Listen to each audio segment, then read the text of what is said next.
അതില്ല, ഇതില് രണ്ട് കാര്യമാണുള്ളത്. ഒന്ന്, വിജിലൻസിനെ കൊണ്ട് അജിത് കുമാറിന് അനുകൂലമായിട്ടുള്ള റിപ്പോർട്ട് എഴുതി വാങ്ങി. അതേ സമയത്ത്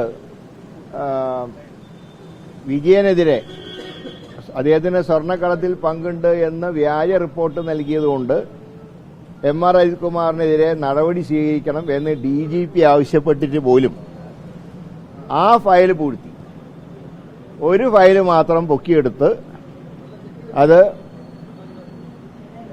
MR അജിത് കുമാർ അനുകൂലമായിട്ട് വിജിലൻസിനെ കൊണ്ട് റിപ്പോർട്ട് എഴുതി വാങ്ങി. സ്വന്തം DGP എതിരായിട്ട് റിപ്പോർട്ട് കൊടുത്തിട്ട് പോലും ആ റിപ്പോർട്ട് പരിഗണിക്കുന്നില്ല. അതായത് BJPയുമായിട്ടുള്ള പാലം പണിയുന്ന അജിത് കുമാറിനെ എന്ത് വില കൊടുത്തും പ്രൊട്ടക്ട് ചെയ്യും എന്നുള്ള സ്റ്റാൻഡാണ് പിണറായി വിജയൻ സ്വീകരിച്ചിട്ടുള്ളത്. അതിന്റെ ഏറ്റവും വലിയ ഉദാഹരണമാണ് ഈ ഒരേ കാര്യത്തിൽ തന്നെ എടുത്ത ഇരട്ട സ്റ്റാൻഡ് എന്ന് പറയും.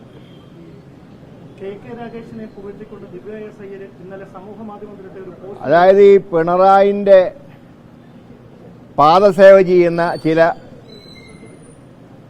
സിവിൽ സർവീസ് ഉദ്യോഗസ്ഥന്മാരുണ്ട്, ചുരുക്കം ചില.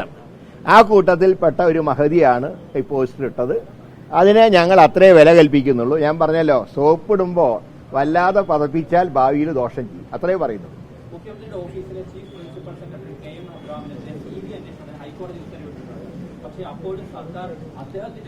അതായത് പിണറായി വിജയൻ ഇഷ്ടപ്പെട്ടവർ ഏത് കോടതി കുറ്റക്കാരനാണെന്ന് പറഞ്ഞാലും അവരെ എന്ത് വില കൊടുത്ത് അദ്ദേഹം സംരക്ഷിക്കും. നേരെ മറിച്ച് അദ്ദേഹത്തിന് ഇഷ്ടമില്ലാത്തവർ തെറ്റ് ചെയ്തില്ലെങ്കിലും അവരെ തെറ്റുകാരാക്കും.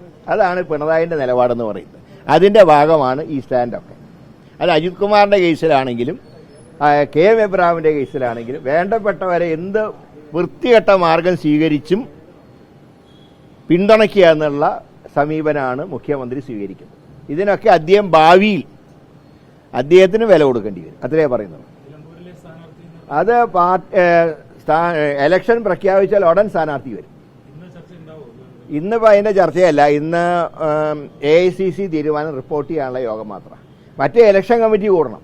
ഇലക്ഷൻ കമ്മിറ്റി കൂടി ഞങ്ങളത് സിംഗിൾ പേര് മിനിറ്റുകൾക്കകം പ്രഖ്യാപിക്കും.